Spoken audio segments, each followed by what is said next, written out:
পুরুষকে রক্ষাকারী নারী তার স্ত্রী, সহকর্মী নাকি পরকীয়া প্রেমিকা, এমন আলোচনায় ভাইরাল হয়েছেন আরেক নারী। স্বামীর পরকীয়া প্রেম, স্বজনদের অবহেলা ও নিজের সংসার রক্ষার আকুতি নিয়ে তিনি কথা বলেছেন গণমাধ্যমে। আমার শ্বশুর ওখানে প্রেজেন্ট কথা বলতেছে, আমার স্বামী বলতেছে আমার সে চেহারা দেখতে চায় না। এখানে সংসার সম্ভব? আমার অপরাধটা কোথায়? আপনারা আসছেন, আমি সত্যিটা বলছি। তারা আমাকে হুমকি দিচ্ছে, সংসারের ভয় দেখাচ্ছে, আমার স্বামী আমাকে হুমকি দিচ্ছে।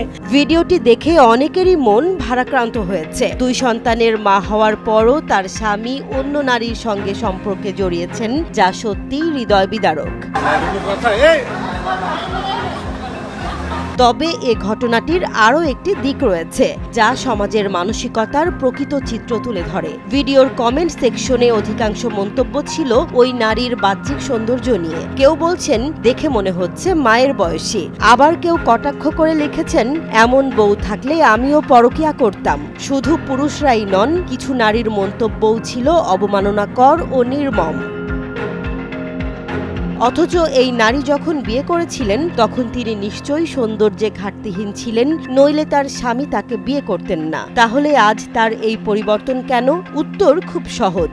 সংসার, সন্তান, দায়িত্বের ভার বহন করতে গিয়ে তিনি নিজের যত্ন নেওয়ার সময় পাননি। সংসারের চাপে, স্বামীর দায়িত্বহীনতা, শ্বশুরবাড়ির মানসিক চাপে হয়তো ঠিকমতো বিশ্রামও নিতে পারেননি। দিন শেষে তার সৌন্দর্য নয়, তার পরিশ্রমই সমাজের কাছে মূল্যহীন হয়ে গেছে। আমাদের সমাজে একজন নারী শুধুমাত্র তার সৌন্দর্যের জন্য প্রশংসিত হন, কিন্তু তার ত্যাগের কোনো মূল্যায়ন হয় না। একজন নারী যখন সংসারে প্রবেশ করেন তখন তার ব্যক্তিগত চাহিদাগুলোকে তুচ্ছ মনে করা হয়। আর তাই নারীদের প্রতি একটি স্পষ্ট বার্তা হলো, নিজেকে অবহেলা করা যাবে না। একজন নারী কেবল স্ত্রী বা মা নন, তিনি একজন স্বতন্ত্র ব্যক্তি। নিজেকে ভালোবাসা, নিজের যত্ন নেওয়া কোনো বিলাসিতা নয়, বরং এটি অপরিহার্য। সমাজ হয়তো নারীর আত্মত্যাগ মনে রাখবে না, কিন্তু একজন নারী যদি নিজেকে ভালোবাসতে শেখেন তবে তিনি সত্যিকারের সুখী হতে পারবেন।